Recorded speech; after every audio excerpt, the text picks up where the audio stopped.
Assalamu alaikum wa rahmatullahi wa barakatuhu, guys. Welcome back to another episode of Under the Pomegranate Tree. We are here once again under a pomegranate tree. Well, not really, Sheikh. Assalamu alaikum. How are you? Metaphorically. Alaikum Metaphorically. salam wa Yeah, rahmatullahi yeah. wa barakatuh. So I got for us today, Sheikh. I got a drink for us. Check it out. It's a pomegranate juice drink, guys. Right? Maybe Brother Amin can give you a close up of it on the screen, inshallah. Right? Um, So this is like an anti-fatigue and immune support vitamin sparkling drink. It's got some vitamins in there as well and honey. And because it's a pomegranate drink, I thought why not grab some for the episodes and that. But we gotta try them out today and see if they're any good, yeah. So They would be good for us because it's mentioned in the Quran in Rumman. of course, mashallah. So yeah. So even if you don't like it, you gotta say you like it. So the first thing you gotta mention this idea. I'm liking this idea. How many times have you opened the can? You didn't know what to do with it. How do I close this? Exactly. So it's got a nice little, what is it, like a little cap on it as well, isn't it? Cap. So you can't finish it off, you can just close it. All right, let's crack it open. Bismillah ar-Rahman ar-Rahim. Oof, got a bit of a pop to it, innit? I mean, you got yours, yeah?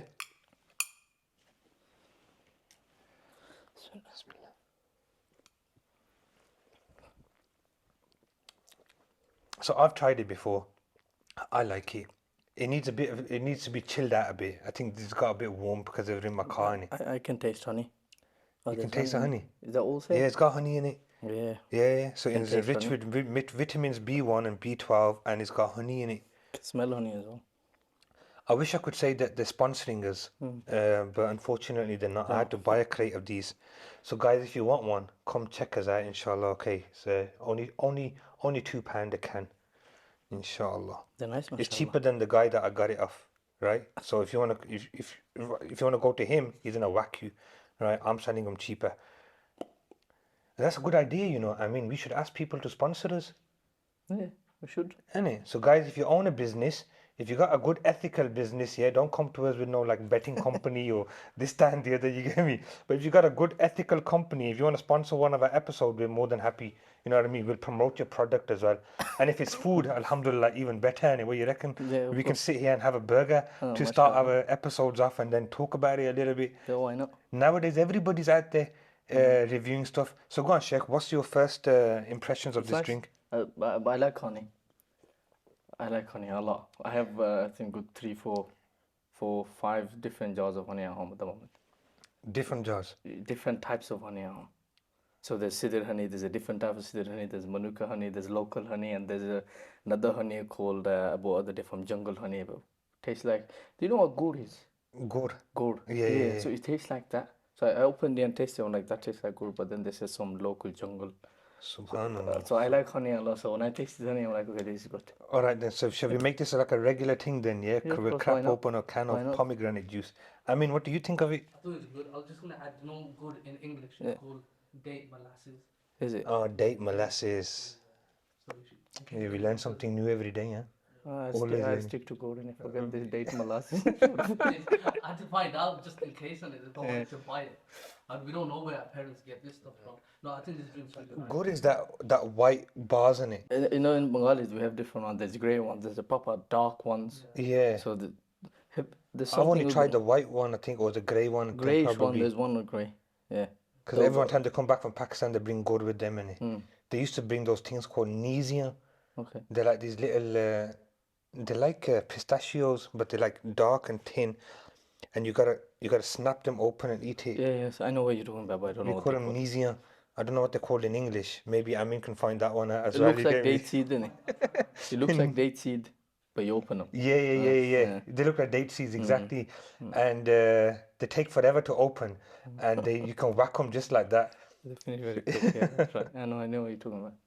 So alhamdulillah. Go on, Sheikh. What the topic of discussion today is, you know, about madrasa life and what to do after graduation and it. So what questions do you have? Let's start with you then. Bismillah ar-Rahman ar-Rahim. So, what was your time like in madrasa? And what did you hope graduating from madrasa? That's a loaded question, man. Two in one. What let me, you know, this one. Let me just flip it back on you a second. Yeah. Why don't you tell me about what your time was right? Because my time in madrasa was a bit unorthodox, Okay. right? So, My because you time, studied back home and here, innit? let's start from my father, my dad. Okay, Right. bismillah. So, for my family, there was no one alim until my father became an alim. Subhanallah. How he became an alim was one of my dad's uncle, my grandfather's brother. He was a Haji Sahib, pious man, never got married, never had, so he didn't have any children. So he used to look after my father because my granddad was here. My dad was back home. And he was the person who taught many other people in my village Quran. Because he was Haji Sahib, he knew Quran, so he taught everybody. Many elders, they remember him. They used to remind me that your, grandfather, he taught us Quran. Till today, I remember which para begins with what. I met many of them. They know how the paras begin, where he begins, and how it begins. So your granddad wasn't an alim, He but was an alim. he was just knew how to learning. read Quran, yeah. Okay, mashallah. That's it. So my dad was at school. He was studying at school. He was doing well. Our entire family had in their mind that this one's gonna get somewhere in life, make us money. You know that how they're thinking. So that was the plan. He said no. He's going madrasa. He took him to madrasa with back home 10 taka. It's like maybe 5 pence. Even nowadays, it'll be 5 pence, maybe less than that. Okay. And got him in madrasa, took a form, got him in madrasa. My dad became heartfelt. And he studied at madrasa near my village called Jamia Gorfur. This madrasa was founded by Gorfur, yeah. Gorfur, yeah. You must have seen Gorfur. Gorfur Huzur, yeah. Yeah. He came So- down to Fellows, Ralph Road. Ralph Road, when we were on Ralph Road, he So came once. that sheikh. The way, okay, I'll get there in a bit. I gave him bay'ah, you know. Yeah. Yeah, but he Mashallah. gave everyone Then you bay'ah. have connection to Hussain Ahmad Madani because he was student of him. MashaAllah. Alhamdulillah, ji bhai. Kya, Hey, kya baat hai, पहुंचे bhai. हुए बुजुर्ग ने, MashaAllah. Mashallah, mashallah. No, he just gave it like generally. He gave out, Yeah. bay'ah then, and I didn't know what was going on at the time because I was just new in madrasa, and he just said, repeat this, and everyone just started repeating it and stuff, and I just went Yeah, along they with do it. that, they do that, yeah. So when he was in Deoband, the goal for Nuruddin, Sheikh Nuruddin, he was in Deoband, obviously he came to Silat and then founded his madrasa. So my dad went there, done his hifz, done his normal alimiyah, and then he went to Deoband himself, and then studied there, graduated, came back. Mashallah. My dad came back, he found that's how basically when my family, the alimiyah or someone going into Dini path and becoming a Maulana started. Now then later on, after 1 year of graduation, he started teaching in Jamia Gohurfur, and he's there till today, like 30 plus years now. Mashallah, Allah Mabarak. Amen. Hafizahullah. So now, So he was like the first alim then in your family, yeah? in my family, But the catalyst to that was your granddad, and your granddad, my mashallah, granddad's was brother, yeah. Haji Sahib. Haji He's Sahib. pious man teaching Quran, but obviously he probably felt that thing inside of him that look, I'm not an alim or an hafiz, maybe, yeah. so then when he had his son, he thought, okay, this guy's gonna get fully qualified. That's his not son, that's his nephew. My dad's uncle. Okay, your dad's My uncle. dad's uncle. My dad's father, basically, my granddad. He was just an average Bengali granddad. Okay. His uncle is the one who put in madrasa. Didn't he have any sons? He didn't get married. I mentioned that. He didn't get married. Oh, sorry, man. I don't know. I was thinking about pomegranate juices then. Okay, so he never got married He never himself. got married, no. Still Why? sing, Allah knows. I never met any of them. I didn't meet my granddad, so I don't know, Okay. don't know much about them. They passed away, both passed away long before I was born. Okay, My mashallah. granddad passed away, I think, just when I was born, so I didn't meet him. And my granddad's brother passed away long before that. So which I didn't get to see them. So tell you now But your anyway, dad's basically, still من دل على خير فله أجر مثل فاعله أو كما MashaAllah. قال. So he's getting reward for everything of my dad course. has done in his life and whatever I'm doing, my brothers are doing, everything goes back to him. MashaAllah. MashaAllah, alhamdulillah. Now, that's how I came into Alimiyah. So you I were went to born back home? madrasa. I was born back home. Initially, I went to school, basic school, the back home beginning school. After maybe year 5, I think I joined madrasa. So back home, they have the system. It's not from how we start here from year 1, 2, 3, 4, or I'dadiyya Tajweed. Back home, they start from Qaida. So they have a system called Nurani system where 5 years they'll teach you Tajweed and basic Arabic, basic everything related to recitation of the Quran. And then once you go to year 5, then you start seeing the Alimiyya sides of book. So year 6 onward, you'll see sarf, etymology, morphologies. You'll see some Arabic grammar, syntax. and then onwards. So I was there for year 6, year 7, and then year 8. So Okay. from year 1 to year 7. So back home madrasa year 7. And then obviously I came here after that. So you studied the Alimiyya program full No, seven not 7 years. years. So that's 7 years. In this country, you'd be an alim. Yeah. But their 7 years mean they just basically just got on the, Just got on the started ladder now, Alimiyya yeah. just now. So I was in the Subhanallah. beginning years. So you had a proper strong foundation then, didn't it? Yeah, I did. Alhamdulillah. MashaAllah. So your sarf and nahu is probably on point now, isn't Oh it? yeah, I can tell you stories about my self-teachers. Should I share some with you? Maybe in a later episode, yeah, when we Some go other into a bit time, more inshallah. detail, because this sounds really, especially the Ghurfuri Hazur's part, man. I want to ask you about something about that in a moment, but carry on. So then, when I came here, they didn't know what to do with me. Yeah. Because now they have an option. Does he go to school or he goes to madrasa? He can go to school and carry on with the school stuff or go to madrasa. But then my dad asked me, I'm like, I want to carry on with Alimiyya. Nothing to do with being buzurg or anything. I don't know, I was comfortable there. Been in madrasa all life, so I was comfortable being in madrasa. I started, finished my madrasa life, that's 6 years. How was madrasa? Now, the comparison between back home and here is two different worlds. Because back home, the madrasas I went to, only thing they charge you for, the whatever they're teaching you is the during exam time, the papers they use for exam. So they charge you some fees for that, and very little amount. But rest of the education all free of charge. But the way students studied there is as if they sacrificed their life for it. That if they don't study, they'll have to give up their life. That's how they studied. Like their life dependent on educating themselves. I'm summarizing the difference between here and there. Yeah, no, of When I course. came here, we pay tons of fees, but you study like pointless. That's a comparison if I were to summarize my experience back home and here. Here you pay, depending on which madrasa you go to, a lot of money for each year. But then the way people study, I was shocked. I was surprised. Like they don't care, no value, unfortunately. But that was a shocking part to me. That's one. Second one is the adab that shocked me in this country initially. As I go on, obviously I understood how things work here. Initially is the adab. Back home, the adab and the adab was here completely different. Like, give us an example. Like, what surprised you? But one of the things How Batamiz were these British British students? it's not. See, the thing is, it took me a while to understand their mindset. Yeah. Then once I understood it, I understood where they're coming from, because it's the culture here, it's the way it is here. Back home, for example, in a class, if a ustad walks in, no one will make a sound. It doesn't mean ustad is strict. Like I had teachers. I'll share with you one simple story, where the ustad, the most kindest person he'll ever meet.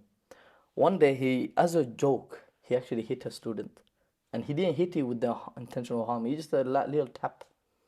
But unfortunate for the student was on his back. He had a little, I don't know, some type of spot there, and he happened to fall there. So he started crying.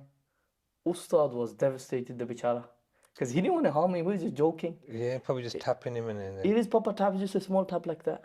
Then he paid him money, saying like, please don't cry.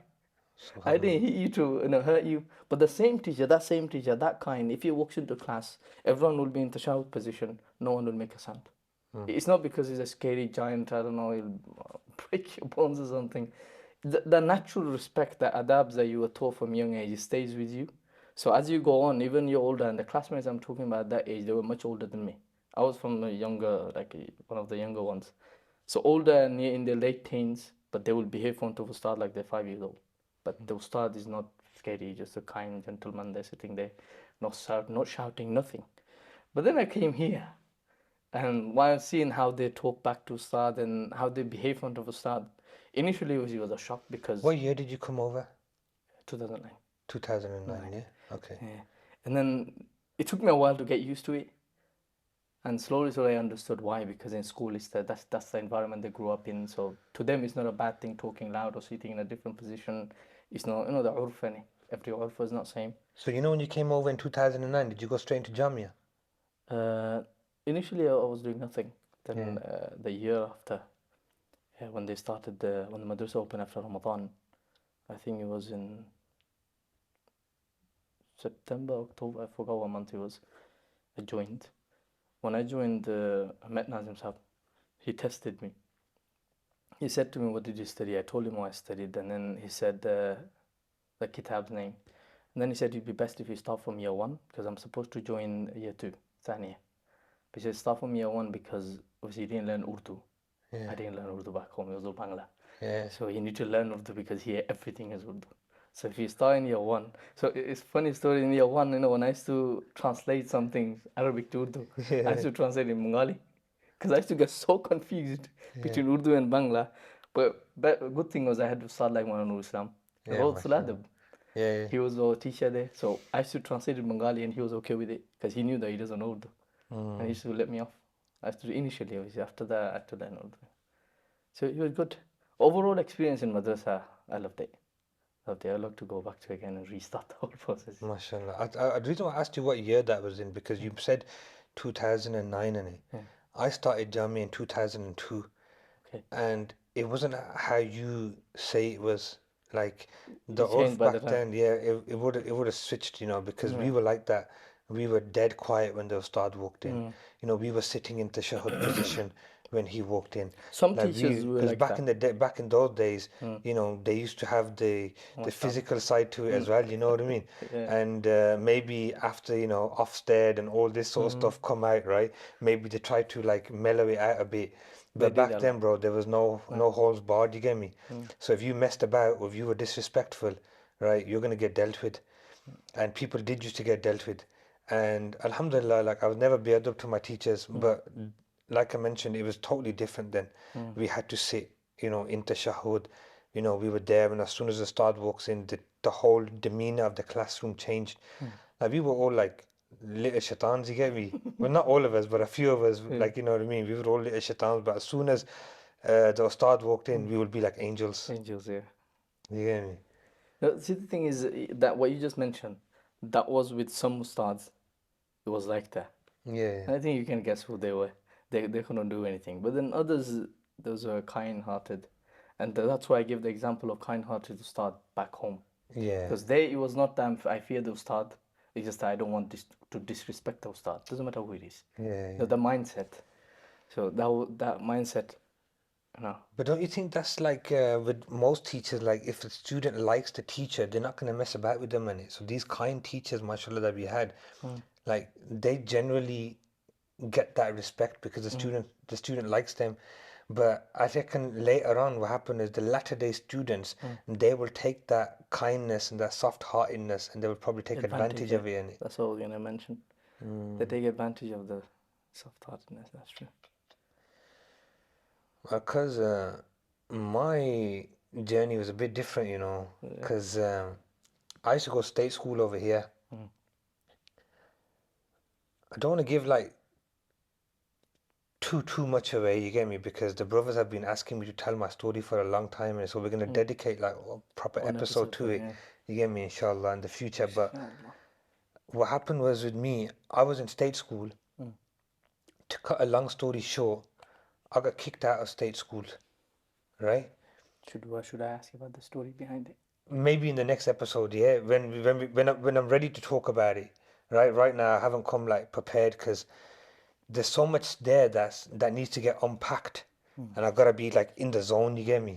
I don't want to like give half the story now and then, or quarter of the story now and the rest later. Yeah. So I got kicked out of school. Yeah, I could tell you briefly. It was just for fighting, just for being silly, being naughty. Yeah, and when I got kicked out of school, my record was so bad, right, that none of the schools around here would take me. They were like, take one look at my record and they say, nah, sorry, mate. He's not coming over here. So I was put in a predicament. You hear me? Like, there's something called a bridge center. Now, bridge center is where all the delinquents go, right? So if no school wants to take them, right, you got to go to a bridge center. So at the time, because my dad was working full time and stuff, my mom and we have this family friend, right? Her name's Andrea, right? Andrea, if you're watching this, read the Shahada, man. Come on, hurry up. I've been given a dawah like my whole life, you get me? Right? Every time she would come down, we would have all these debates. But khair, I'll talk about her another day. But she's an old family friend. Do dua for her. She's really ill now. She's in hospital. I went to see her last week as well. and I've been meaning to go see her again. Inshallah, I'm gonna go check her. So she's an old family friend. She used to come to my house to teach my grandma English, right? My grandma still can't speak a word, right, of English, right? But khair, this woman, she would come over, and then she just got involved with our family. You get me? She just Yeah. became very close. Her kids would come over, things like that. These guys would never go there Mm. because they were always locked up in the house, and they were Yeah. those days women never used to go out anyway, right? So this she came over. My mum's like, listen, Andrea, look, he's got kicked out of school. I need to find another school for him and whatnot. So we need to go out and check all these places. You know what I mean? Mm. I was kicked out of school, but for me, I was like, I got kicked out of school in like year 10, right? So I was still about 13, 14 at the time. And this is like 2001, yeah. And so I was chilling, you know what I mean? I was like waking You're up, enjoying, just yeah. doing my own thing, this, that, and the other. I didn't really miss school that much because I didn't really enjoy it. Although, mashallah, when I was in school, I was all right. Like, I was pretty smart when I was in secondary school. Like, all my reports said that he's clever, but he just easily distracted, right? One of those ones. So, they were looking around, yeah, my mum and her were just like going around viewing all these schools, like, please take my son. The school was like saying no, no, no. So then eventually they went to this bridge center. So they went to this bridge center, and when my mum walked in there, she saw the different types of students there. So they weren't wearing, in those places they don't wear like a school uniform, nothing structured. They just it's like a college, yeah, but for secondary school students, they're just chilling out, relaxing and whatnot. So everyone's in their element over there, and they're laughing, they're joking, they're Mm. swearing at each other, this, that, and the other. So my mum had like a pretty bad experience when she went there, and she goes, "There's no way I'm gonna send my son over here Mm. to this bridge center." You get me? So although I was a naughty boy, Mm. she only saw like the nice side of me when I was at Yeah. home, and she never Obviously. saw how I was when I was in school. So at home, I was the youngest of four siblings, so I was like Mm. the ladla. You get me? Mm. I used to get all the lard at home. So in her mind, like I was a little baby. Yeah. You know what I mean? She never used to know what I used to get up to in school and Mm. whatnot. So she's like, "There's no way I can send my son over here. He's not going to survive over here with all these kids." Which is a good thing, Alhamdulillah. She had that thought. You get me? Mm. I didn't go there because, bro, if I went to that bridge center, who knows where I would have ended up? You get me? Who knows who I would have got involved with, what I would have Mm. done? Because a couple of us got kicked out of school around the same time, Mm. and some of these people did go to bridge center, Okay. right? And then they went on and they followed a total different route. Then you Do you followed, know what I yeah. mean? And they became very wealthy and in and out of prisons and The this, that, wrong and the other. way, So you yeah. can just imagine, you know what I mean, what they Yeah. what they might have got involved with. But my mom says to my dad, "There's no way." My dad's like, "Look, they're sending him there. Let's just send him in it." And she was Mm. like, "No, no, no. I went there. I've seen it, and there's no way that my son's gonna go there." So my dad was like, "All right then." And my dad was like a tablighi. Mm. You get me? He had that sort of tablighi mentality. So he always had like respect and honor for the ulama. So he was like, "Oh, we'll send him to a madrasa." Mm. You know what I mean? So when they came up to me and they says, "Oh, listen, we're gonna send you a madrasa," I heard horror stories about madrasa at that time. You know what I mean? Like Yeah. what was going on in all these boarding places and stuff like that. I'm like, "There's no way." And similar to your father, there was no alims in my family. You get me? Ah. At all. No hafiz, no alims, nothing. My uncle did a bit of a stint inside in Dewsbury Madrasa. Mm. But it wasn't for long. It was like a couple of months, and even he got sent because he was a naughty boy. You get me? And my granddad sent him there, and then they soon realized that they can't keep him there, so then he left. You get me? After I Mm. don't know if it was a month or a few weeks or something, and that was it. That was the only exposure like my family had to madrasa. But because my Madrasa. dad was a tablighi, my dad would go to Dewsbury all the time. Mm. You know what I mean? Marcus was there, he would go there, then from there, every time they would do more than 10 days, they would have to go to Dewsbury. So when my dad he was familiar with the madrasa system. He knew that there was madrasas out there, and he Mm. heard about other people going. Back in those days, very few people would send their children to Madrasa. madrasa, right? Only if they were like really dumb, right? And they had, like what you mentioned about your dad, because mashallah he was smart. Mm. They thought, okay, he's gonna give us faida. You get me? Yeah. Yeah. He's gonna be the businessman. So for some reason, and I spoke about this in a few other episodes as well that uh, our Asian mentality at that time was the fact that if they're clever, then we're going to send them to college, university, and if they're dumb, we're going to send them to a madrasa. You understand? Bachare, That's unfortunate, innit? it's very unfortunate, but that's the way it was, and to some extent, it's a bit like that now, unless the kid himself makes that choice that I want to go to a madrasa. But khair, my dad's like, I'm gonna send him to a madrasa, and I'm like, nah, I ain't gonna go madrasa. You get me? Boo that. You know what I mean? I heard, they batter you there, they do this there, they do that there, you understand? And they keep you in boarding, there's no TV there, there's no PlayStation there, no nothing there, you get me? There wasn't no PlayStations at that time, it was basically like Super Nintendo and this, that, and the other. And I'm like, there's no computers there, there's no nothing there. So my dad's like, well, it's either that or, and at that time my granddad had moved back to Pakistan. So he goes, it's either madrasa here or it's a madrasa in Pakistan. And I go, I heard even worse things about Pakistan. You get me? That they whoop you, they batter you. Because I done a little time in Pakistan when I was there, and I done like when I was younger. I only spent like about 6-7 weeks when I was there. But those 6-7 weeks, my granddad sent me to school, Okay. right in Pakistan, and I saw the kids there get battered. They're brutal, innit? Yeah, they never touched me because they knew I was Yeah, British. they You don't get me? And my touch granddad had P. Well, he wasn't rich, but he had British money. You get me? Getting sent to him, so they were nice with me. You get me? But I would see those kids. You get me? Getting whooped, right? And those stars would hit the kid, and I'll feel it like, oh, you get me? That's how bad it was, right? So I was traumatized. You get me? From Pakistan from a very very young age, and I said, listen, you know what? I'll go to a madrasa, right? But it's not in Pakistan, right? Don't Better. send me to Pakistan. Keep me over here. I'll go. So I was, like I mentioned, I was the youngest of four siblings in it, so I was a bit of a ladla. So my mum, she didn't want me to go. You get me, like to a boarding madrasa. She's like, cause she goes, look, he already is, he's so weak and he's so skinny, and he's gonna go there, and who knows what's gonna happen to him, and he's gonna get ill and stuff like that. Worried.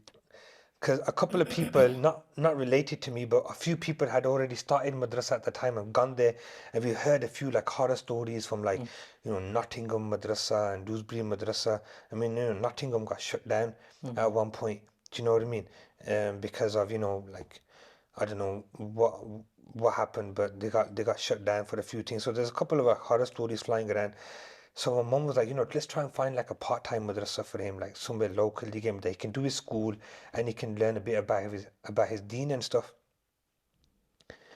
So my dad started obviously looking around, and that. My dad's like, listen, just send him, you get me. But sometimes like he doesn't have the time to argue, you get me. Yeah. Sometimes you just do what the women say, you get me, just to shut them up, every now and again. So my dad was like, okay, I'm gonna look around, but if I can't find nothing part-time over here, we're gonna send him boarding. Because my dad had enough of me at that time, at that age, you get me. Like, he's like, listen, he's fully off the rockers, right? And I can't be dealing with all these problems every now and again. Let's just stick in madrasa. At least he'll be able to chill and relax a bit, you understand? Knowing that I've been locked up in a madrasa, you give me four walls, what's the worst I can do there? So he was hell bent on sending me to a boarding, Yeah. but he was just looking around. So we went to one madrasa locally, yeah. I won't mention which one it was, right? Because mashallah, they've done some really good work and stuff after that. And they were a good madrasa, but you know how first impression is like count, right? So we went to this one madrasa, and we went there, and there were some kids, and they were playing football with a can, right, in the top hole. And the principal just walked past them and never said nothing to them. Now my dad being like, at the Tablighi and whatnot, and he's like, this is like be happening in the mosque, you know what I mean? They're kicking the football around, kicking a can around. It's not even a football, you get me? Kicking a can around. And the principal never even said nothing to them. So my dad was like, listen, my son's too fast for these guys, you get me? He's gonna run rings around them. They're not strict at all. So he never even sent me in the office. You know what I mean? He goes to me, you just wait outside. He went inside, he spoke like 2 minutes to the principal. He came out and he goes, no, you're not coming here. Right? He goes, we'll see. He goes, you're not coming here. He goes, they're too relaxed over here. You know what I mean? Then we went to Jamia, right? God. Right, in Ralph Road. And you know, mashallah, look, Jamia, I love Jamia, you get me? Jamia is like, Jamia made me into a man, you get me? But at them days, you know, it was, times were different, you understand? Things were different, right? So, and maybe one day I'm gonna invite Nazim Saab, you get me? Like, I've got his number here, like, I've said it like a few times, you get me? But it's just out of that respect, you get me? Like, I revere them so much, you get me? I don't know how I'm gonna sit and have like a proper Casual conversation with conversation, them. Even though I have spoken to him now recently, you get me, through like the Khatmi Bukharis and things like that when I go back there. But there's just too much, like, I don't know, I don't think trauma is the right word. There's just too much reverence there. yeah. You get me? To just sit and have a conversation with him.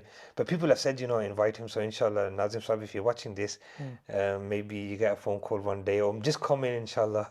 You know, once you graduate, he's actually a bit more relaxed with you. Yeah. Yeah, He you is. can have a chat. He is. But you know, when I went there, like I said, my situation was different because I didn't want to go madrasa. Yeah, You get me? I was sort of like forced into it. yeah. So khair, we went into there, and back in those days, there was a Hifz Ustad, right? I'll tell you his name afterwards, right? Okay. And he was like bare strict, Yeah. right? Like proper strict. And as soon as we walked in, right, he was like going in on this one kid, like, yeah. And this kid was crying his eyes out. I'll tell you who the kid was as well. You get me? Because he's mashallah, he's a alim now as well. You get me? Hafiz and alim and everything, mashallah. And so basically, he was crying his eyes out. And my dad looked at me, smiled. He goes, "This is the place for you." You get me? Before he even spoke to Muhtamim Saab, you get me? He'd already made up his mind that I'm going to come over here just because of, you know, that one scenario that he saw. But khair, we went upstairs and my dad just ripped into me in front of Muhtamim Saab. You get me? He's like this, he's naughty, he does this, he does that, he got kicked out of school, he's constantly fighting, you know what I mean? He goes, Allah subhanahu wa ta'ala has given him a brain, you get me? But he's just not using it, you know, one of those ones. And please, you know, do something for him, you get me? So Muhtamim Saab, you know how Muhtamim Saab was, mashallah, you know, very relaxed. Khair, koi baat nahi, hum iski islah kar denge, koi baat nahi hai, you know what I mean? So my dad, for some reason, you know, he took a liking to Muhtamim Saab. And you know, Sheikhul Hadith Maulana Rizaul Haq Saab, mashallah, hafizahullah. And his demeanor is very like soft, you get me? Like Yeah, he calm, demands respect and aura, you know, but his demeanor is very soft. But you can't help but respect him and be in awe of him because, mashallah, you know, they got a lot of knowledge, you know what I mean? When they walk in, you can just see that this guy's not no average person. So my dad got these vibes from him. You get me? That, you know, this is a all right place. This is a good place. Plus, they're all Bengalis there, right? He doesn't have no friends over here. He doesn't have nobody local. Plus, from Moseley, we're all the way in Alam Rock. You get me? He's out the area. You know, what's the worst that's gonna happen? You know what I mean? He'll be fine over here. He'll be separated from all his boys and this, that, and the other. So, so yeah, I started there. You know what I mean? And for me, you know how you had that foundation, like your dad was an alim, you sort of knew what to expect. Yeah. I didn't know what to expect, you know, going into a madrasa. And because I didn't really want to be there, my mind and my heart wasn't in it. You know what I mean? Like, even though I was sat there during the day, my mind was on other things. You get me? What I'm going to do when I finish, you get me? And back in those days, it was 9 till 8. Yeah. You know what I mean? So we were like stuck there for, you know, 11 hours a day. Did you do Hifz or Alimiya? So I started in Hifz there. Okay. I didn't complete my Hifz, right? So basically, when my dad says to Muhtamim Saab, you get me, that I want him in that teacher's class, you know, who's downstairs teaching in the madrasa, you get me, inside the hall and that. And Muhtamim Saab, ये कोई बात नहीं, हम उसकी class में डाल देंगे, वो इतना बड़ा अच्छा उस्ताद है, this time, the other, you get me, so many people have become hufaz by him, etc., etc., you get me, don't worry, inshallah, we'll put him there. So, yeah, I've skipped out too much, you get me. So basically, my first day in class, right? Sit down, and he goes to me, read. And at that time, I was doing hifz in Masjid Hamza as well, which is my local masjid, right? And they told us they were teaching with tajweed, but they weren't teaching us with tajweed at all. You get me? There was absolutely no tajweed there. They would batter us, right? You get me, for reading incorrectly, but they weren't even reading correctly themselves, put it that way. So he goes to me, read, so I'm like, Amma yatasa'aloon, an naba'il azim, You know what I mean? And he just goes, bas, both ho gaya. You get me? He goes, aapne tajweed nahi sikha hai? You get me? One of those ones. And you know, this Ustad, mashallah, when I tell you his name, you're going to know exactly what I'm talking about, right? And the way he says it. And he was like proper fearful, like, you know, he had this, you know, he would wear his scarf like this, yeah? He would have his scarf on, right? And those people who are in Jamia now will know who exactly I'm talking about. He'd be like this, and he would have these big spectacles on, right? And these spectacles would be tinted, right? So he's like, and you know, he's like half Bengali, half Urdu talking to me. You don't know what's going तजवीद on. नहीं पढ़ता है you know, one of those ones. आपने तजवीद नहीं पढ़ा है Astaghfirullah. But he was like so scary, you get me? I don't even understand what this guy's saying because I learned Urdu. Yeah. You know how you never knew Urdu, Yeah. right? When And you you had learned to go back to Ula. Yeah. When I initially started Alim class, because I knew Urdu, I jumped a year ahead. Oh, Yeah. inshallah. So I already knew Urdu, right?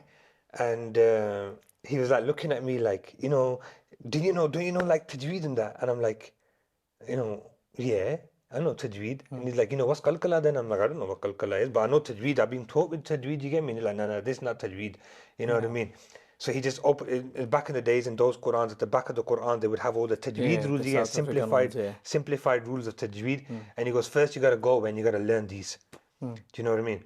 So I would just be sitting there, everybody else would be like, Madrasah, you know how the Hifz classes are back then, you get me? As soon as you walk into the Hifz class, all the kids are just rocking, you get me? And they're looking at the teacher and they're rocking, learning the sabuk, you get me? All they can hear is this, you get me? All the kids are like jumping like this, you get me? And I was shook, you know, I'm not going to lie. You know, coming from the streets, you know, trying to, you know, thinking that I'm a bit of a bad man, this, that, and the other, bro, I was shook in that place. I'm telling you, I sat there, you get me, my color just went yellow and that, you get me. I thought, yo, these guys are like militants, you get me, these guys are too rough. And plus, I was the only Pakistani there. Do you know what I mean? I was the only Pakistani. There was the first Pakistan. Forget, you know, there was one other Pakistanis. There were two other Pakistanis that used to go there, but they used to come in Maktab. So they used to do hifz, but they used to do in the evenings. Maktab They weren't full-time students. You know what I mean? Everybody else was Bengali there in that madrasa in Ralph Road at the time. So I would just be like, there, look, I had no friends, this time, the other, you know what I mean? And you can't, you know, I didn't know how to make friends, you know, when I went to madrasa because I was so shook. You hear me? I didn't know what was going on. So, you know, I tried a little bit, you know what I mean? Like, you know, to like learn the tajweed rules, and then slowly, it took me a long time to learn the tajweed rules, you know what I mean? Because I was so used to reading in this, you know, this dodgy way that I was already taught. It's very difficult to get Takes me a to while, get yeah. those old bad habits out and learn this new way of reading. So, you know, every time I would read it, I get a backhander here, you get me, or a slap over here, you know what I mean, or a stick here, I'll go stand over there, you get me, and do the murgi and do the chair and this, that, and the other. So I was like fully traumatized, you get me. But then, you know, the teachers would leave, everyone would just be sort of relaxed, you get me, like, so it should be hifz in the morning, Yeah. right? And then those classes would finish, and then we'll start having like normal like English, maths, and science. Yeah, That's school the time, only, you know, we never used to do science then. We just used to do English and maths. That's it. Yeah, just English and maths. And yeah, that's it. Right. And we had one teacher teaching, you know, both those subjects. He would come in and one day he would teach us English and the next day he would teach us maths and whatnot. It wasn't really that structured. You know, the expectation on us at that time was, you know, just to do the English and maths GCSE. Later on, science became obligatory as well. So then they added science in, but that was like after I'd already finished.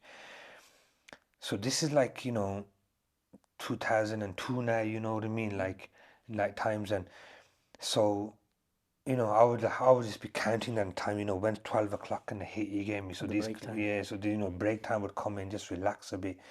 Then it was all right. Then, you know, I got to know some of the lads there, this, that, and the other. But I knew there and then, you gave me, that there's no way that I'll be able to do hifz. So every day I would go home and cry to my mom, you gave me that. I mean, please, man, don't send me there, man. Don't send me there, you get me. These guys are just like too militant, they're too rough.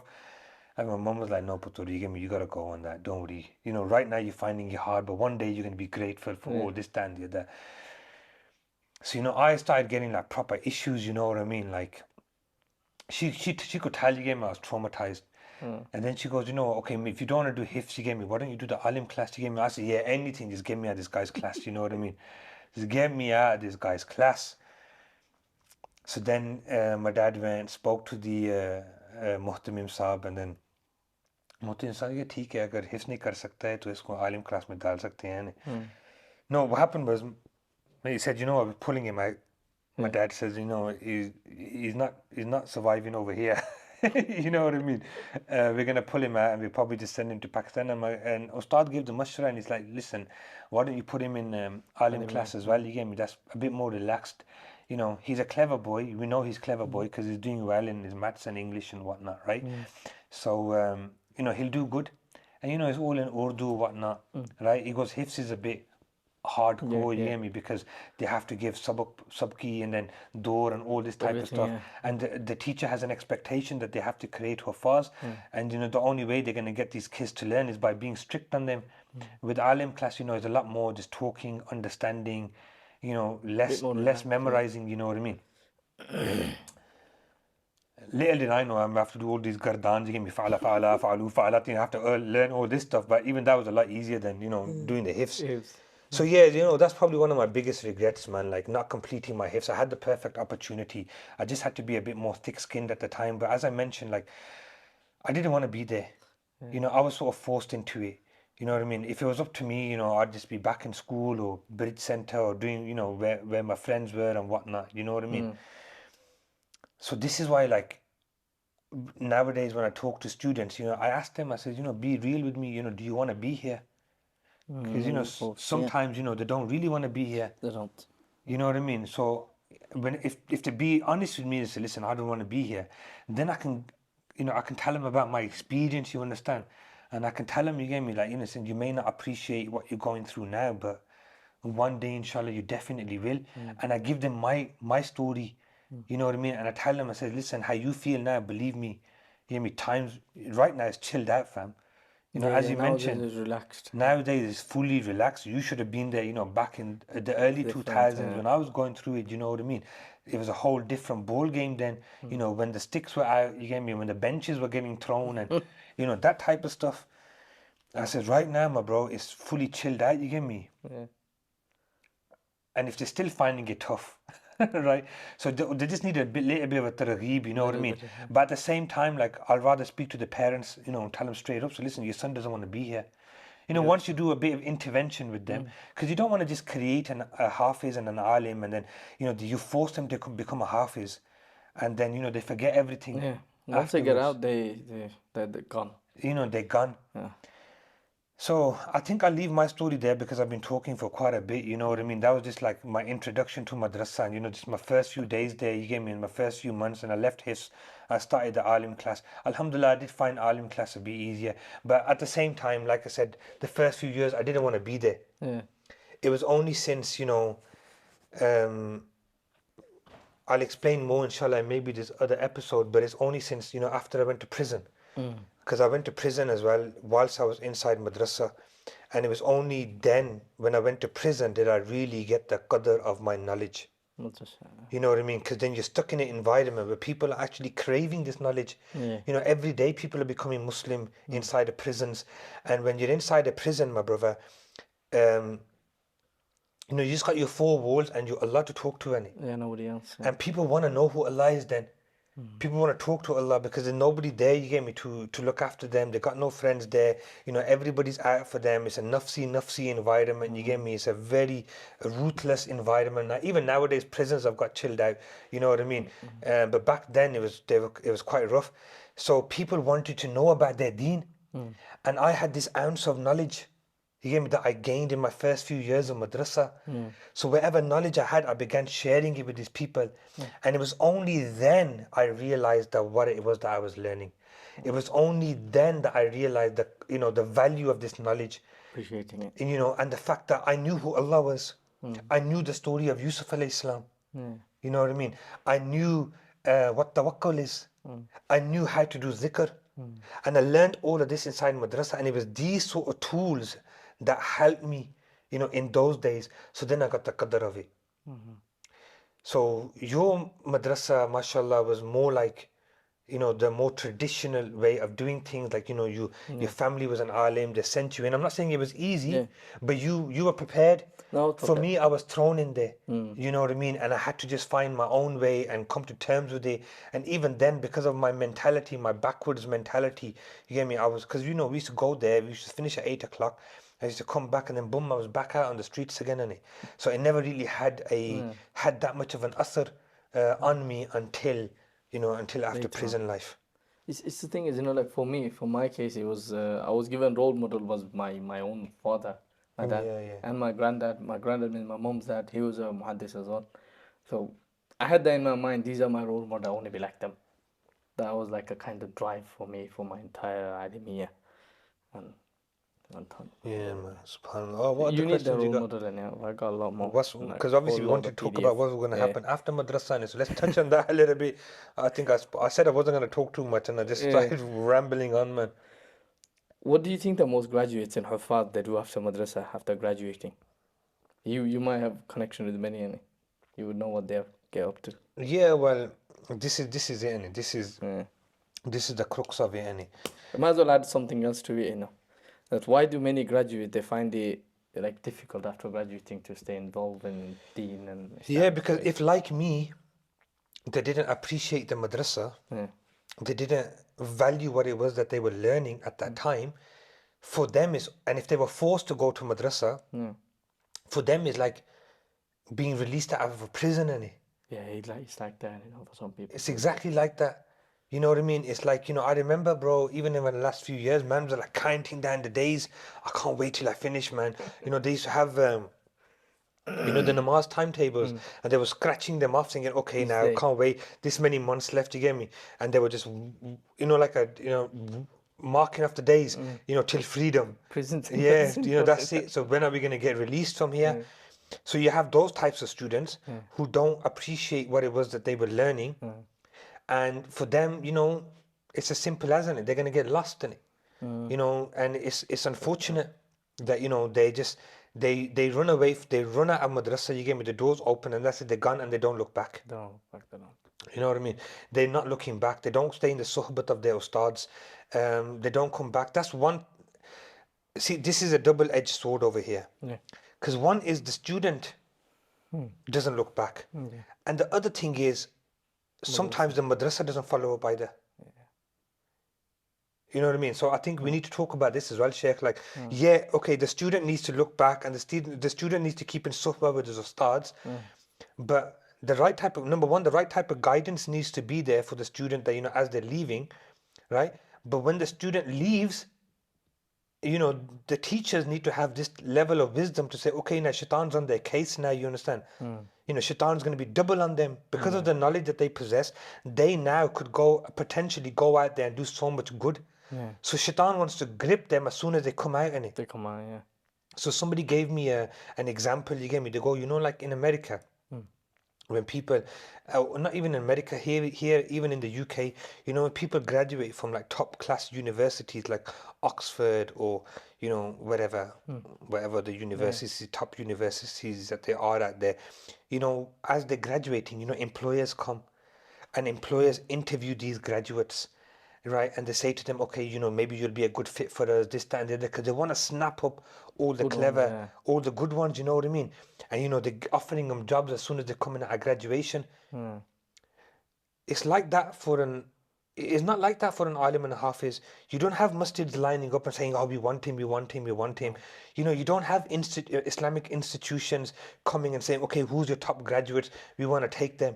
The one problem is that we don't have that many options as well anyway. Exactly. Like how many madrasas, yeah, you know? exactly. But what you do have waiting for you, you have shaitan waiting for you. Yeah, he's always there.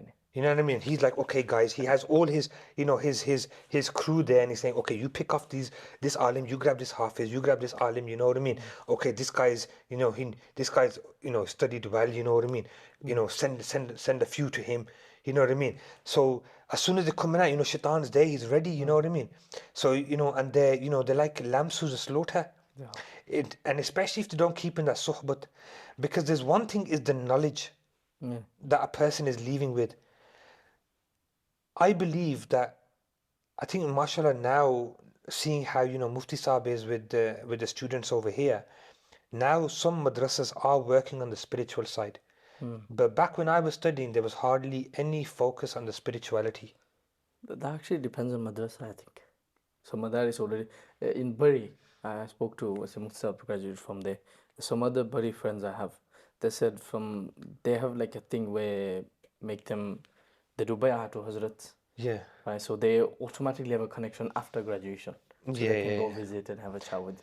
Current day, IDA, they have a similar thing going Yeah, on. yeah, yeah. But he actually does something may be beneficial for some madaris is that the current Bukhari here, for example, he would sit with them around 10 minutes each before they leave, and he'll sit with them like, "What's your plan? What do you want to do?" And they would ask him for advice. Oh, Sheikh, what do you think we should do? Which field do you think I would be good at? And he would give them advice, individual advice, depending on who they are, like personalized advice. So you will be good at in masjid, for example. You should pursue, look for a masjid job would be best for you. For you as teaching would be better. He gives them advice. I think that would be a good option for like madaris to No, take and yeah, all that. exactly. Like some madaris I mentioned do it, They do, but yeah. very few. So a person has left and he's got all this knowledge, but he doesn't have the spiritual maturity to go with it. To harness that knowledge, to No. appreciate that knowledge. That level of muraqabah, that level of tadabbur. You know what I mean? What you call it, that self-reflection, that feeling of solace, and to go with it. I think that's lacking in a lot of graduates. Maybe the madaris are doing it, the graduates ain't picking up on it. You know what I mean? But the only time we would do like zikr majlises back then was like on Shabi Barat. You get me? Like Shabi Barat would come by and then Yeah. they'll turn the Once in lights a off year. and then they'll start the zikr and whatnot. But that was like once a year. Yeah. You know what I mean? Or Laylatul Qadr. You get me? They'll do something there. But there wasn't really like a proper focus on harnessing that. Okay, we're teaching these students this knowledge. So that's one thing. So Shaitan's waiting there. So this is why I believe that madrasa should follow up with their graduates. And I think more of this needs to happen. That, okay, if the graduate isn't coming back, appreciate the fact that, Shaitan's on his case. Yeah. You know what I mean? He may not want to come back. But you've invested, 8, 9 years in this student now. Now follow up on it. Just because they've stopped paying fees there, you know what I mean? Does that mean you're just gonna leave them now to the mercy of society? And society is rough as well, my brother. Oh yeah. Do you know what I mean? Like the masjid, these committee members, bro, they're ruthless. They are. You know what I mean? Especially like if a kid's come out now and he hasn't got the experience now of dealing with people. They All get he's been doing abused. is sat in a class because he's learned respect. He's learned adab. You get me? But he hasn't learned what it means to, appreciate his knowledge. He hasn't got that qadr yet. They got So abused, he's yeah. gonna put himself down like any type of buzurg type of person with a beard. He's gonna show them respect, this, that, and the other. And these committee members are rough. They treat alims and huffaz like second-class citizens. They do. You know what I mean? That you owe us. Yeah. You know We're what I doing mean? favor on you. That Yeah, type yeah, of yeah, approach, yeah, yeah. yeah. Mara No. ihsan hai tujh par. You get me? Yeah. We're giving you an opportunity to teach. So this person, like, he's like, oh yeah, Reza, ji Haji Saab. He's showing them respect. And they're walking all over him, especially if they don't have, that level of maturity, to not be taken advantage of. So there's one thing is I believe, and you can tell me what you think as well, Sheikh. Yeah, this is what I believe. I believe that the student needs to have a lot more spiritual maturity as well as the ilm. They need to have that spirituality to come with it. The madrasa should follow up a bit more, right, on their graduates. And number 3 is the fact that you shouldn't leave them to the mercy of these committee members. Like how you mentioned how Bari they do the bay'ah. Yeah, I think that's amazing. You know what I mean? They should do a bay'ah, so at least then the ustaz, the student knows the phone and listen, there's this thing going on now. Should I go? Should I not go? And then these, a lot more mature, they have a lot more experience. They will be able to, guide him. And they will be able to say to him that, listen, I don't think this position is good for you, or give this reply to them, or tell them, no, you're not willing to do this, but this is what you're willing to do. I would go more of a root cause of this. Yeah. For me, because of one experience I had, it's the niyyah, the when they start. Some people niyyah change like yours, for example. You later on understood the what you have, and the madrasa what he was offering you. A lot of people, the niyyah is wrong, so they stay with the niyyah till the end, whether whoever took them to madrasa or they themselves. One student I can give you example of, not a few years back, I met his mother I was speaking to her because she wanted to speak about some stuff, and she was telling me the whole reason why she sent her son to Madrasah Jamia. And the reason was she has one of her daughters doctor or something, her son becoming something else, another daughter became something else. She's like, I might as well put one in Madrasah. Might as well. Yeah, it's the lazy one as well. So she actually did. That was her intention. No, just one might as well become alim. He didn't even become alim. He left after year 11. Obviously, because she doesn't understand the importance of it. In the family environment, it's not there that, Deen is a thing. Deen should be part of our life. No one cares. So the niyyah plays a big part on the effect of, the later on effect of what they become. Personally, I think that's actually the root cause, initial cause. Later on, obviously, we know that we are slaves of our environment in a way. We get influenced by our sometime peers and other people who we surround ourselves, and it leads to people getting wrong ideas. Yeah, And another thing here, I don't know about your time, but nowadays, unfortunate thing is that these guys, the second they hit like 15, 14, 15, only thing goes through their mind is money. Have you noticed that? When I was 14, I couldn't care less about money. I didn't care. Money was not even in my mind.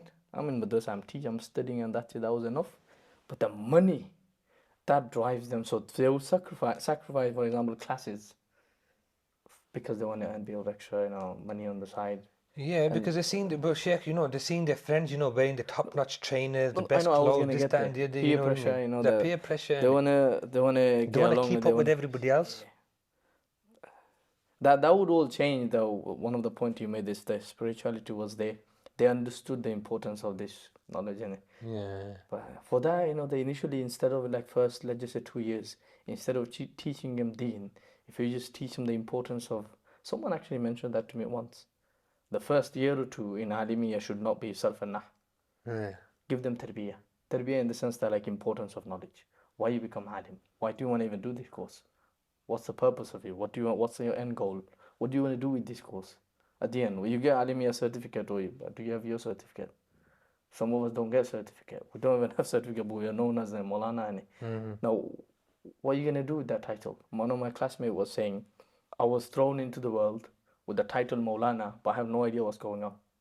And they were some of my classmates. They were around 20, I think, when they graduated, 19, 20, young. So they're just past their teenage years, just hit 20, and suddenly they have a title Maulana, but they don't know what's going on. Exactly. Because they're too young. Like at that age, people be messing around, but they're Maulanas. Now they expect it to be a certain way. Now, but then they're not ready for that themselves mentally. So they were very lost. So if you give them tarbiyah ahead of time, how they should be. Because back home, by the time they graduate, they're actually Maulanas mentally.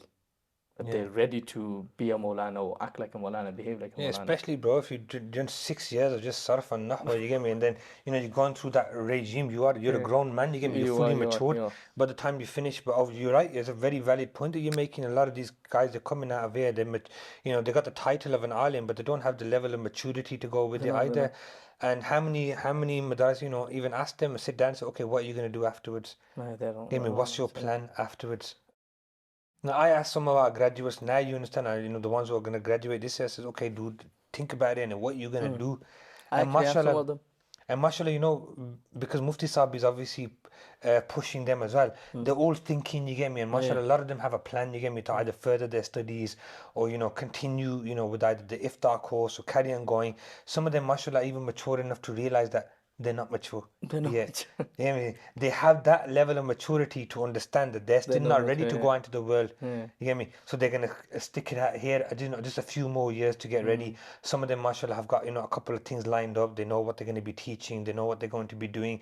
They know what type of some say they're going to go university. They're going to do X, Y. Some of them are still doing their university degrees whilst they alongside doing it. So because obviously I think it's that berry mentality. You know what I mean? That's come through from via Mufti Saab into these guys, and they've got a bit of a plan, a bit of a focus. From the student's perspective, and if you spend your 6 years in a way where you've done well, personally, I think you will get your options once you graduate. You will get your offers.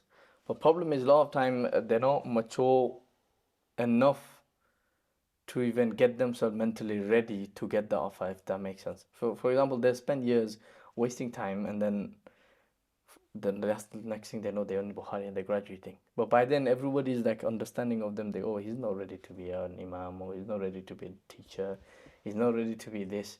And then outcome of that is that you leave a bad impression as a student. So ustad, like some ustad, I don't know whether you experienced that. They will have in their mind that I would not advise anybody to take him as a alim, not alim, sorry, as an imam, because he's not ready for that role yet. But tell him in it. So Why are you getting telling there. them for? I'm Tell getting him. there. Now, that could have been avoided.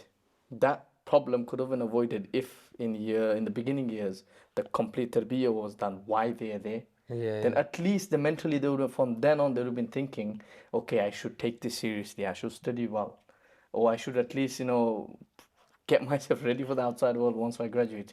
But they don't get that. A lot of them don't get that. So they joke around for years, and then they graduate realizing they just wasted 6 years, and what do I do with my life? Either if they don't want to be there, acknowledge it in advance. I say, listen, don't waste the madrasa's time, don't waste their time. Forget being hungry for the feast. You get me? Because Allah subhanahu wa ta'ala is gonna sort the madrasa out. You get me? If your intentions are right, you don't need the fees of that student who doesn't want to become an alim or a hafiz. Just let them go early. You know what I mean? But if you understand that this kid's got potential, give him that tarbiyat, give him that targheeb, you get me, from an early age. Make sure that they're ready.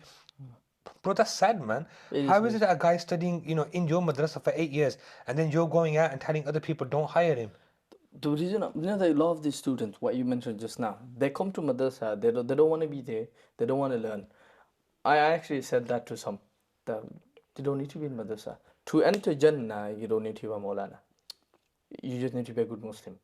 Madrasa is there for those. The madrasa is not even fard, it's like nafal for nowadays. There's enough ulama out there. You don't need to be here and waste your 6 years and not get anywhere in your life. You might as well go and do something productive with your life, and pray your salahs and fast and do the basics, and that will be more than enough for you to, enter Jannah and be a good Muslim. There's no need for that. Wasting 6 years, that 6 years you could have done something else and get somewhere in your life.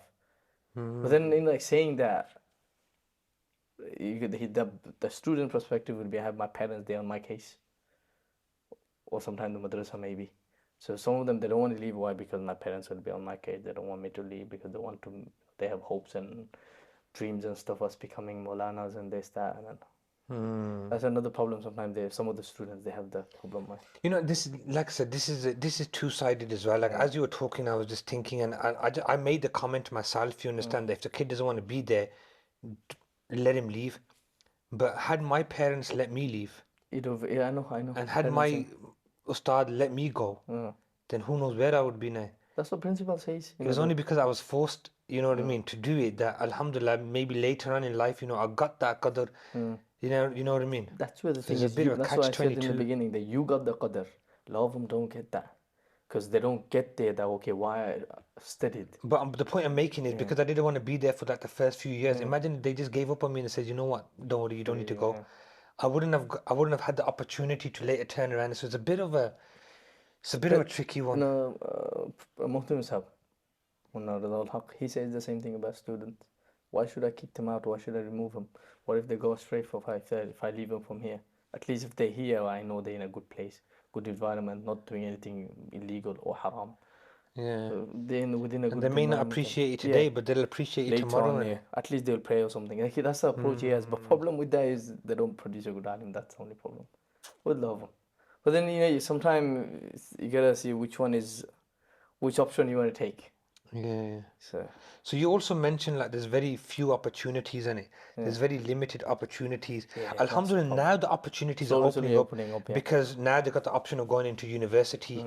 You've got different organizations and different institutes now that are actually working with madaris. So alongside they're getting the Alimiyya program, they're also getting accredited qualifications that are recognized. Because as you mentioned, back in the days when we done it, our accreditations were not recognized. We hardly even got certificates. You know what I mean? And even if those who did got certificates, the certificate, you couldn't go for a job interview and say this, or you couldn't go into a school or a university and say, look, I'm an alim, because it wasn't recognized. You had to go and get it transferred. So now, alhamdulillah, a bit of opportunities are opening up. But let's just say now that isn't the case. Let's just say now in a madrasa isn't. What is a hafiz going to do? Or what is an alim going to do? You know, something Najim Sahib told us when we were in Madrasah is that the Hazrat, Hazrat Yusuf Madrasah, rahimahullah, he used to tell him, he used to tell his students that go study in college, uni, become something. Yeah. And not for the dunya purposes, don't need to earn money, not for that purpose. Become something so we have our people, trustworthy people in positions. Like in Islam, many of the fiqh, for you to get the judgment, you need a adil person, innit? You need a adil, you need a just person or knowledgeable person who understands deen to give a fatwa or give an understanding of that item so you can give a fatwa. So for that purpose, he said, go there, study, become something and carry on with that field, that's fine. Keep your deen attached to your deen. That's why a lot of very graduates I've met myself, they have degrees, many degrees, but they're still look deeny people. They're also in deen, but they also work in like secular field and do their the normal daily job. But when it comes to serving deen, they also have that within them. Have you noticed that? I've seen quite Yeah, very of course. students, But they're like I said, it comes down to that tarbiyyah, and Tarbiyyah, that's it comes my and point, it yeah, always comes tarbiyyah. back to that tarbiyyah, and as long as they had that, and They look for the deen from beforehand. but you do hear some unfortunate cases of they've gone to university, Completely, yeah, I know. That's why I clarified you know that what I in the mean, and then they beginning. see the uni life. You know what I mean? Those frat parties and those, the student nights out, you know what I mean, and whatnot. And then they get, For that, your tarbiyyah has to be on point and it has to to keep be on yourself under point, man. control. Like, I'm so glad I didn't go to uni straight away. Mana Fahim, my Yeah. brother-in-law Mana Fahim, he was telling me in uni the situation. He said the best thing to do is here and there. He done his law degree, masters. Yeah. So he said the best thing to do is find a friend who's deeny like you. Find a friend who's deeny like you. You just be besties. Yeah. Just you two or three, whatever. You keep yourself together, pray your salahs and stuff. Stay away from other people. If you can do that, you can avoid a lot of fitna. But problem is, our heart is naturally inclined towards fitna, and if you can't control yourself, you're gone. Yeah, You're gone. bro, trust me, if I'd have gone to university straight away, bro, I would have been ruthless, I wouldn't have left any stone unturned. You get me? I would have gone all out. So alhamdulillah, like, what did you do when you finished? So, you want to hear how I joined this place? So tell me, so what year when did you I- finish when I in, was and then in- what happened? When I was in Bukhari, yeah, Nazim, the one day I was going for, the Hifz Hall. We used to go there to eat. I don't know what, actually, you guys, yeah. So our time, we used to go to Hifz Hall to have lunch. Yeah. I was going, Nazim Sahib met me by front of the tuck shop. He said, Emad, come here. And I went there, said, what's your plan after you graduate? So I'm like, well, no plan, I'm just going to graduate. She's like, I have an offer for you. I'm like, yeah, why is your start? She said, Taqwa Masjid, the Green Lane. I'll offer you full-time Imam job there. I'll give you a house upstairs, a room upstairs as your room. You can live there if you want. You can become an Imam there, teach Maktab there. I'm like, yeah, why not? That's fine. But after you graduate, he said that he made that clear. At that time, I was at Anderton Road, part-time teaching. So I was there, and then I went there part-time just to cover someone. When I left, I received a random call from Najim Sahib. I heard you left Anderton Road. I'm like, who told you? I never told anybody. He's like, remember what I said when you were in Bukhari? I'm like, yeah. So I need to speak to you. Tell your uncle, because in this country, my father's not here. My dad's back home. So, Al-Ammu Sinul Ab. My uncle was my basically father. Just a little side note that I owe, in this world, right? From people, there's few people I owe so much that I can never repay. One of them is my uncle. I can never repay that man. I'm just hoping Allah repays him for everything he's done for me. I mean, so I said to my uncle, look, Najim Sahib called me. This is the offer he has, and he wants to speak to you because you're my guardian. Even though I was an adult then, but obviously, you go in our culture, we go Mashwara, elders it's good. and mashwara. So he said, okay, that's fine, I'll call him. But when I said Nazim Sahib, I don't know why he understood. He called principal. Okay. So called principal, and principal picked up like, apparently you wanted Emad for something. He's like, yeah, I have maktab teacher. I need a maktab teacher. Yeah, bring him in. So I go to Ralph Road. I'm confused. Like, why am I here? I'm supposed to be in Taqwa. I'm in the Ralph Road. I'm confused, proper confused, because I don't know what's going on. Principal like, yeah, we have we need a teacher here. You join. And I ended up joining Ralph Road. And in my mind thinking, who did my uncle talk to? What's going on? Then Najim Saab, then he called me saying, what happened? I said, like, did my uncle speak to you? Like, no. Then I spoke to my uncle, like, why did you call him? He's like, oh, I thought you said the other one. I'm like, no, this one. Then Najim Saab said, look, okay, if you join, there's nothing we can do, but bare minimum, you can lead Zuhr at Taqwa. While this was going on, someone gave my number to Mufti Saab. Said, there's a Maulana there in a column if you need a teacher. He called me for Maktab. Initially, we didn't agree on anything, so we just left it. Before he even decided anything, I would join Ralph Road, right? Then later on, he called me again without knowing he's calling the same Emad. And he asked me, like, I need a madrasa teacher. And someone gave me your number. Then he clocked on, like, are you the same Emad? I'm like, yeah, I'm the same Emad. Then he said, come and we'll have a meeting and I want you to teach in the morning classes. So I came with the meeting. So I used to teach here for first few hours and then I used to go lead Zuhur at Taqwa and then evening at Ralph Road. That continued for multiple years until I got married. Then I left Ralph Road because it's too far going back and forth from small youths. Couldn't handle traveling and all that. So, mashallah, at least you had the opportunity, you know what I mean? I did. Allah opened doors for me in weird ways sometimes, you know. Qadar Allah, mashallah, fa'ala, you know what I mean? You wanted one thing, the plan was happened, but alhamdulillah, you got saved, man. Maybe one day, inshallah, we'll sit and we'll talk about what happened to me after my madrasa. But I think the crux of it is that, there needs to be more opportunities for our graduates leaving. We had so many questions, you know what I mean? And look, we've already... we've only touched like 2 questions on it on here of these ones. So what we'll do is we'll pick this up inshallah on the next one. Yeah. Inshallah. It's my fault. I started rambling on a bit too much at the beginning. So inshallah. It'll be beneficial for somebody. Inshallah. You never know. Sometimes you have a plan to say one thing and Allah subhanahu wa ta'ala puts into your mind to say something else. That what Imam Sahib used to say, I don't know, ilhami baatein. Ilhami baatein. You know what I mean? And I wanted to ask you about Gurfuri Huzur as well, man. Inshallah, I'll ask you in the next one. Because he was a wali Allah, you know what I mean?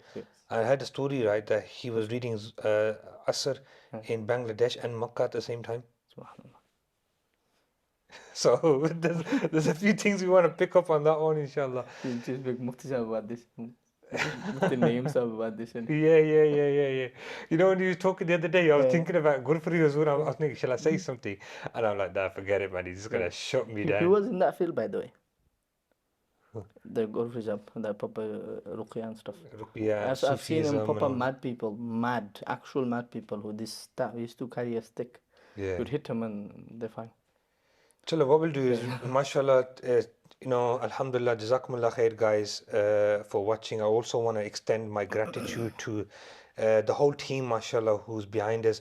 Not a lot of the times, you just see, the faces over here doing a lot of the talking, but there's a lot of effort that goes in behind, setting up the studio, doing the recordings, editing the videos, and now, mashallah, we've even got a research team.